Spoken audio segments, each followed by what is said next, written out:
Welcome back, Darklings. If you're new here, stick around a while. You might see something you like.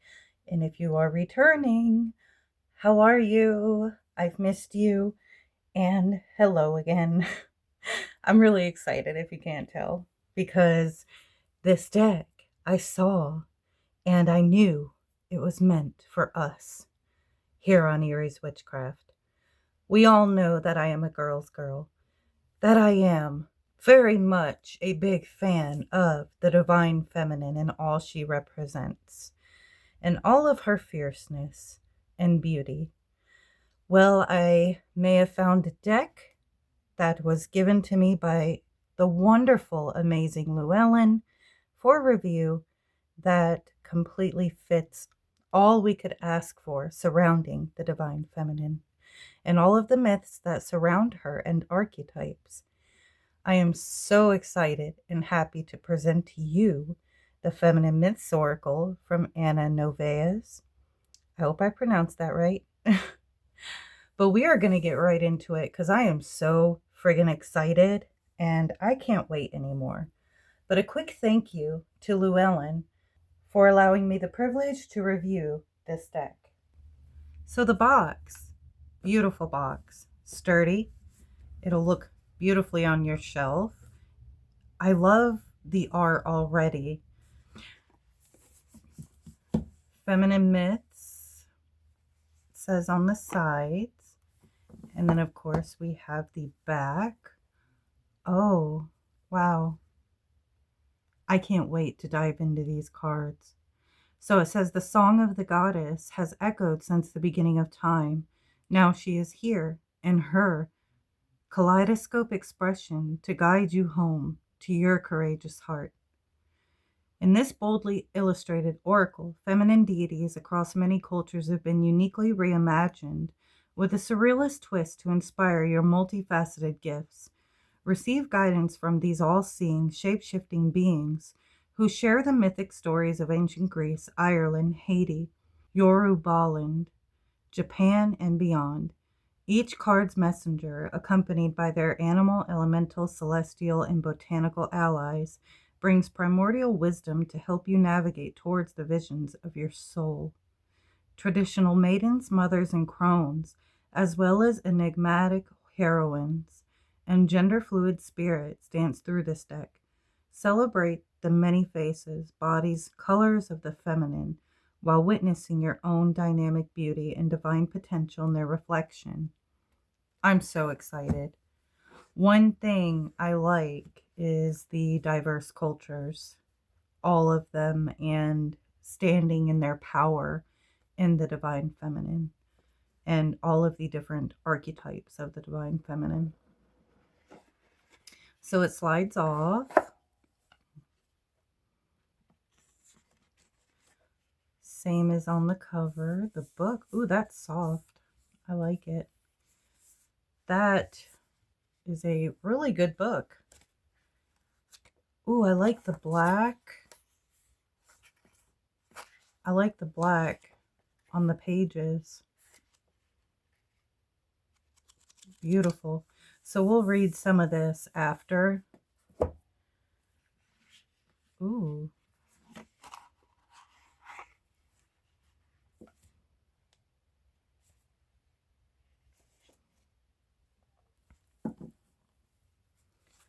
The backs. That's pretty cool. Almost like some sacred geometrical shapes or codes. Cards are a pretty big size. I like that. I just hope it ain't too big for my hands to shuffle, but we'll see. We'll get there. So they're really good stock. It's thick. These are smooth, but kind of a matte. I love it. Ooh, I love the feel of these cards. Very good quality. I like bigger cards. I just don't like when they're so big that I have small hands. So I think you know what I mean. But okay, let's get into it and see these cards. Oh, it's Freya. You guys, it's Freya. You guys know I love me some Freya. She is just spectacular. And I love how she's depicted here, crying her tears of gold. So I love that incorporation of the mythologies. That is beautiful. I love the cosmic background as well, the art, everything about it, because it truly does say that they're connected with us through the cosmos, right?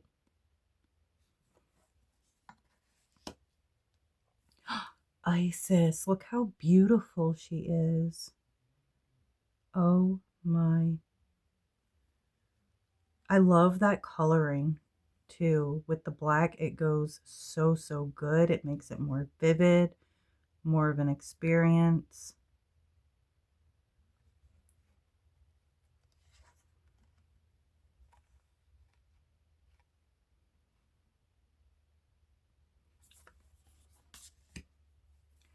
Persephone. I have not ever worked with Persephone, but she's always held a special place in my heart as one of the queens who dwell within the underworld. I love this duality around her and the way she is depicted here. This is fabulous so far, and I absolutely love the creator's art. Ooh, Kotlaku.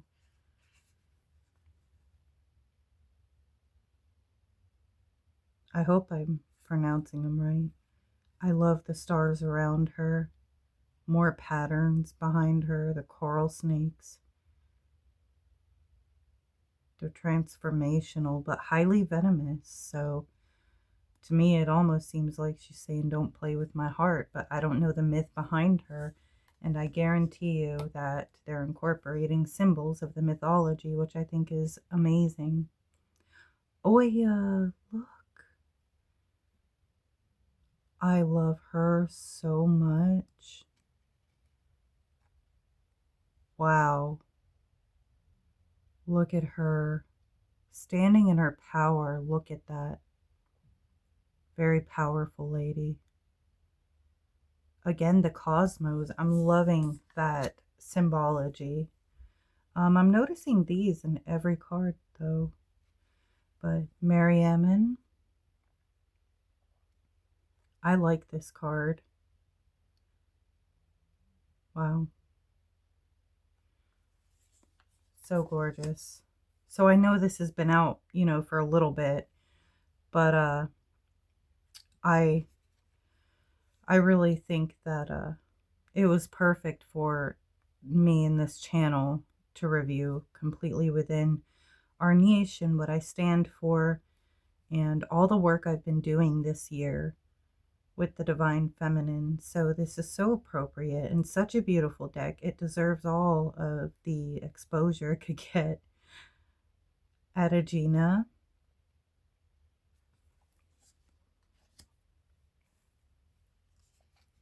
Humea. Oh wow. It's almost like a drop of blood from her breast. So it makes me feel like, because they say blood's the life force, makes me feel like, without knowing her myths as well, that she nourishes the life force. She nourishes into us. So unbelievably beautiful. I love how they're all depicted standing so strong yet vulnerable. That's difficult to capture artistically, I think. Ameo. How beautiful. They're all so bold, but if you look into their eyes, you can see their vulnerability or the way their bodies are. Maeve. Oh, look at that wolf. Look at her. I bet you she could turn into a wolf. So, so gorgeous. Uretane. Oh, I have not heard of this one. Oh, wait. I have heard of this one.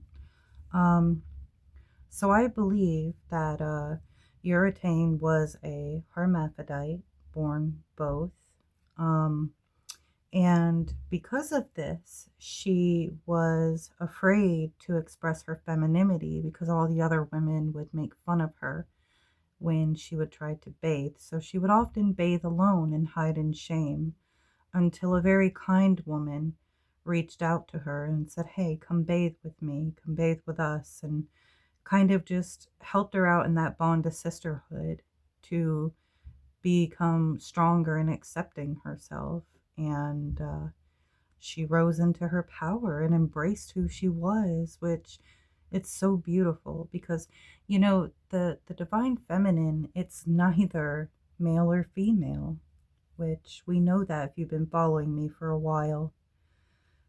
It's so much more than that, and we all carry it within us, no matter our gender, no matter what.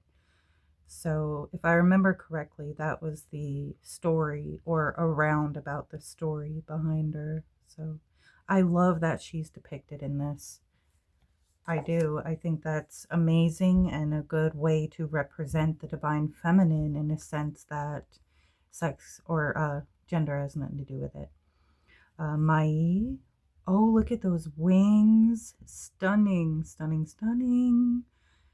Looks almost like she's pouring out the ability to see and fly, right? Oh my gosh. I need to look into some of them. Hestia. Look how beautiful. She's got the masculine, feminine, dark, light. Oh my goodness. Yes.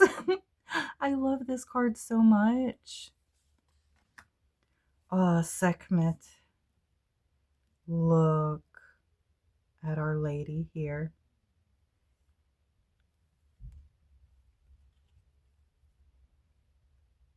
How beautiful. I love the serpent symbology, you know. Something interesting. I've always adored the serpents, and no matter what deity it is, they're all associated with the serpent because they all represent a higher wisdom or serpentine qualities, especially goddesses. All goddesses are associated with the serpent. And that is for many, many reasons I might do a separate video on. But the serpent is a symbol of the divine feminine. So it's a very sacred, sacred symbol. Itchel. Beautiful. Again, the serpents, almost like they're connected to her hair. Absolutely love. It's like you have the sun and moon, almost like they fit together. That's so beautiful. Bestla, look at that. Oh, yes. There's so much power in a pregnant woman, and a goddess depicting that is so sacred. So sacred. Gaia. Oh, look at her. If you could imagine the earth or Gaia as a being, this is what she would look like.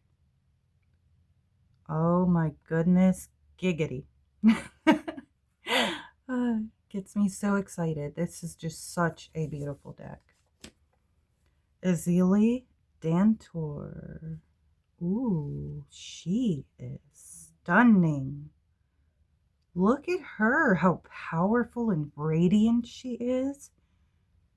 How beautiful she is. Oh my goodness.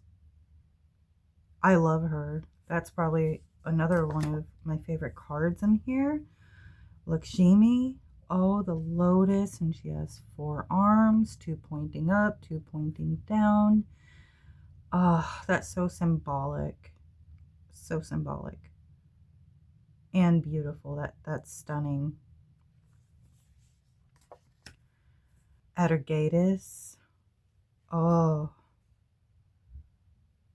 Look, it's got a pyramid. Is that like, it almost looks like a bullhorn, but I'm not. Oh no, that's her tail. Oh my god, now I see it, guys. It's her tail. Don't laugh at me. Don't judge me. Don't judge me. But okay, she's a mermaid. beautiful and most likely a shapeshifter. Wow, look at the eyes.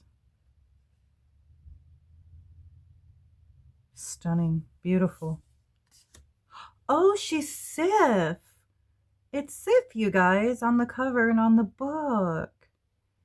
How gorgeous. Look at her, well known for her golden hair, which was Thor's favorite thing about her. I love that. That's a cool depiction of her. I love it. Ocean. Beautiful. Again, powerful. So, so powerful.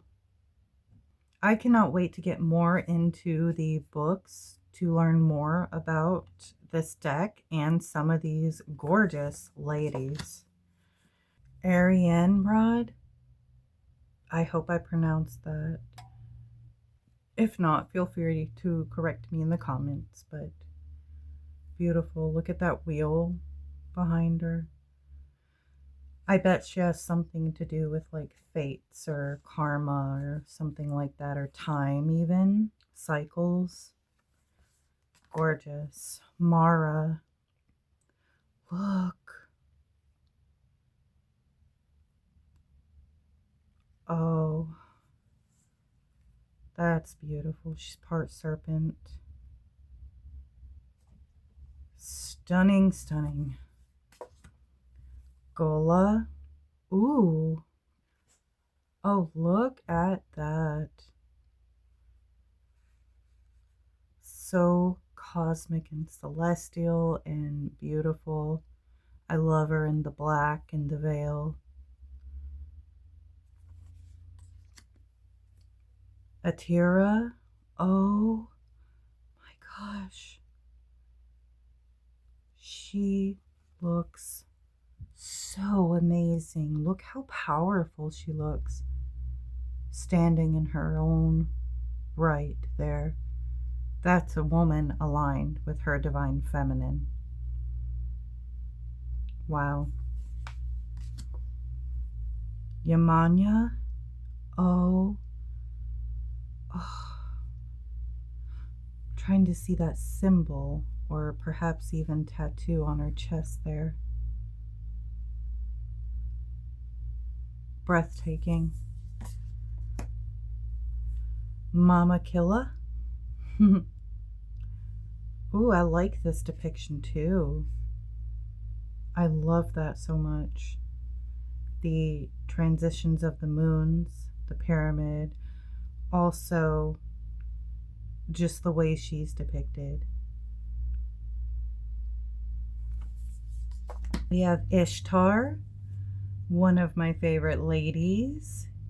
I love all goddesses of death, sex, and everything in between that. But Ishtar and Nana, they really hold a special place. Anything to do with the underworld, the death current. You guys know that intimate place in my heart, and she is so beautifully depicted here. Harmonia. Oh, wow.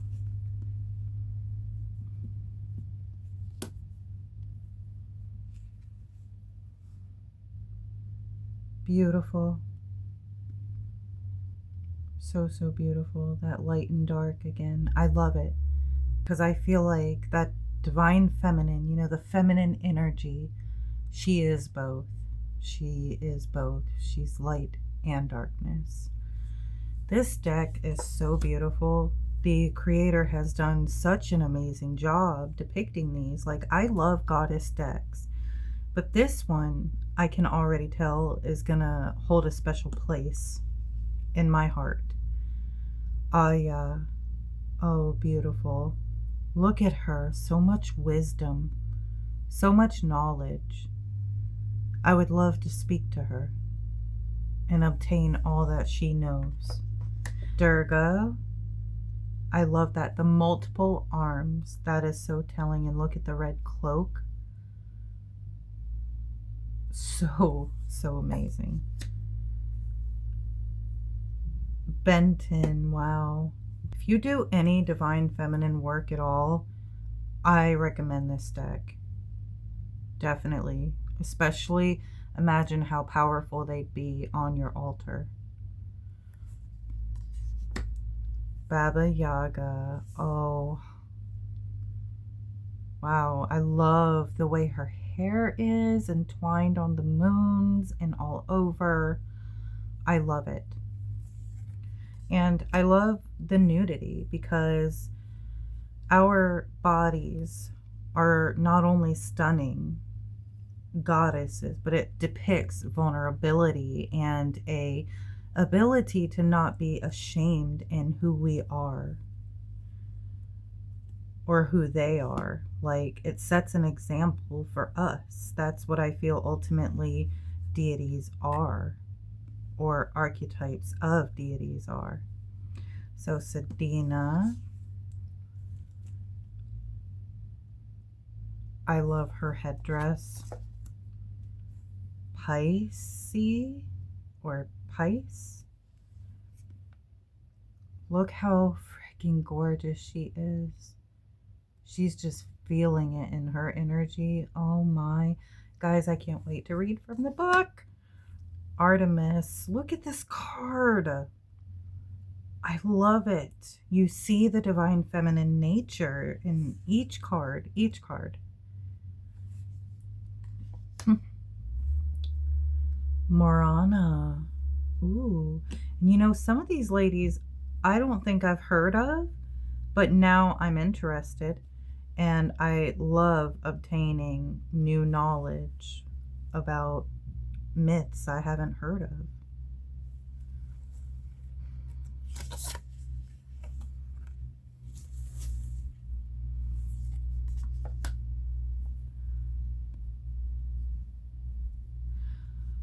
All right. Yeah, this one I've definitely not heard of. And wow, that name. Paul Chihut Liku. You know what? We're going to go with that. No offense, but we're going to go with that. Regardless, another stunning depiction.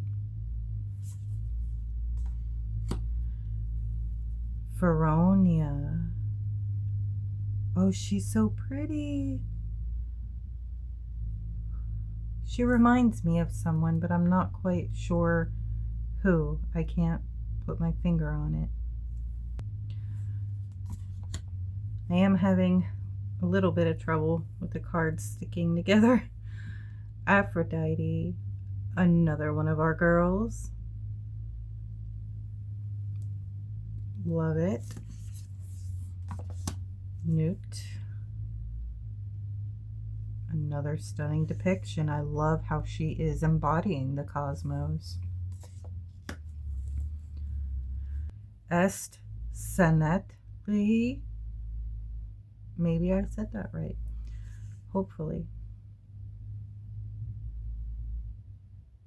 Est Sanatli.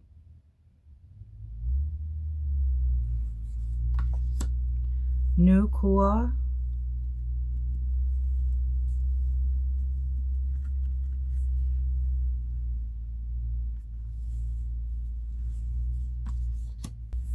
Sella.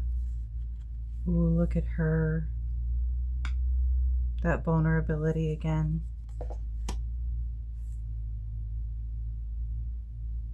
Aminu Uzumi.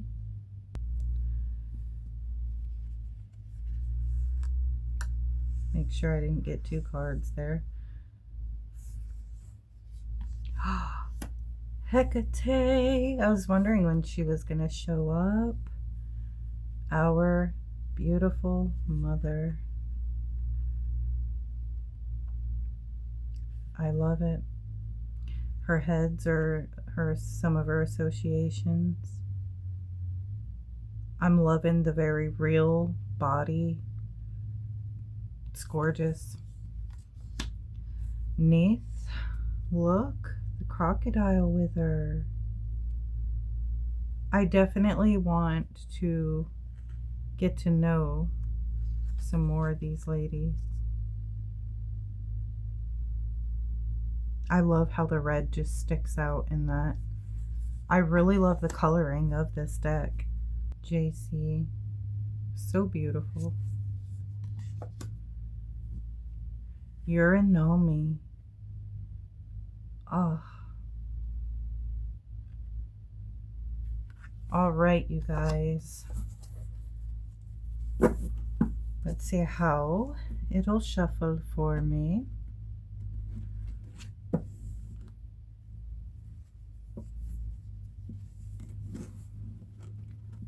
So it's almost just too long for my hands, but it's okay. I can manage them. And it shuffles pretty good. The only thing, and I don't know why that is, but this deck, it seems to really, when I go to grab a card, you'll grab too frequently. They kind of stick together a lot. I don't know. But all right. We are going to do a quick little reading with them. See how she'll read for me. And then we'll read a little out of the book. And go from there. Discover some more, shall we? Which divine feminine archetype am I embodying right now, energetically? This way to shuffle is almost too hard. Oh, all right. We're going to take her off the top.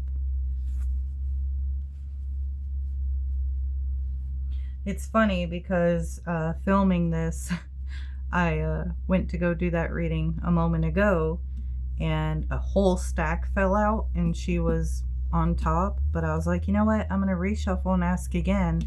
Well, she came out again, so this is the second time. So she must be who I am embodying.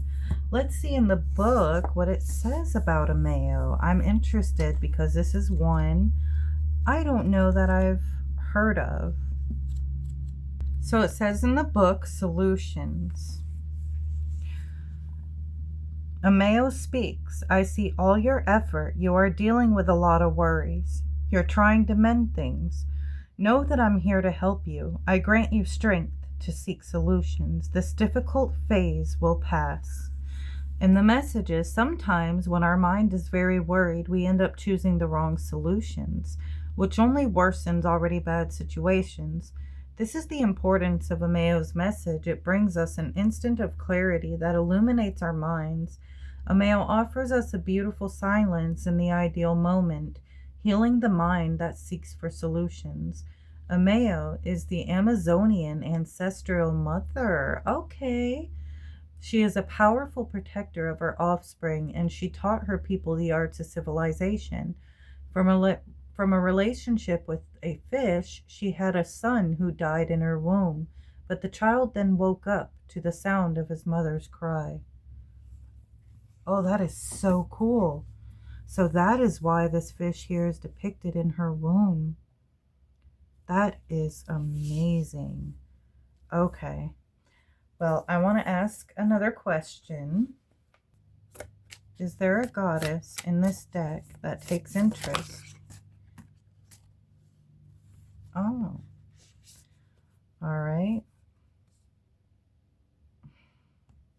See, it's hard to pull them apart. And a lot of them kind of want to fall out in clumps. I don't know what that's about. So in the book it says, return. Arianarod speaks. Today is the day to rescue an old idea. Maybe the first attempt didn't work, but it wasn't anyone's fault. It just wasn't the right time. But today is a new day. Trust that you have evolved. Trust in a new alignment of the cosmos. Make your second attempt a restart for you. So she wants to show us that there is a lot of value in past projects that didn't work out. Some kind of wisdom lays dormant there, awaiting our return. She knows that time helps our evolution and that we must trust that we will be able to accomplish what we had difficulty with before. The name of this Welsh goddess means silver wheel, as she is the entity that represents fate, the inexorable passage of cosmic time. She inhabits a magical kingdom in the north. It is she who guides the dead and decides where their souls will go now that their bodies are gone. Wow, okay. So, yeah, I could work with her while I go through school. It's reviving an old idea that just didn't work out at the time. I went for psychology. I didn't, I wanted to go back for more medical, but it again wasn't the right time. But now I re enrolled, got in, passed my placement tests. I want to be a hospice nurse and I want to work around people who are transitioning from this world and do some death doula work with that spiritually and just help people, be there for them and their families. It's what I was really good at. And I think I'm just stepping it up and going with this and resurrecting this old idea. And perhaps she's saying that her energy could help guide me through this process. So maybe I'm embodying this energy because I'm worrying about a lot of this. And am I going to be able to do it all? Because one thing I don't like is to fail anything that I set my mind to. When I do set my mind to something, I'm relentless. I will go for it and I will not stop until I do it. And right now I've been getting my mind there. And I think this card also is kind of depicting that in my energy. So this was absolutely beautiful. I love the deck. Love the deck. The only issue I had was with the cards. I tried it too without the gloves and still got the same results. So I don't know. I don't know what's up with that. But maybe as I break them in more, I will have less trouble with that. But I highly recommend this deck for your collection, especially if you work with goddesses, deities. I think this was excellent.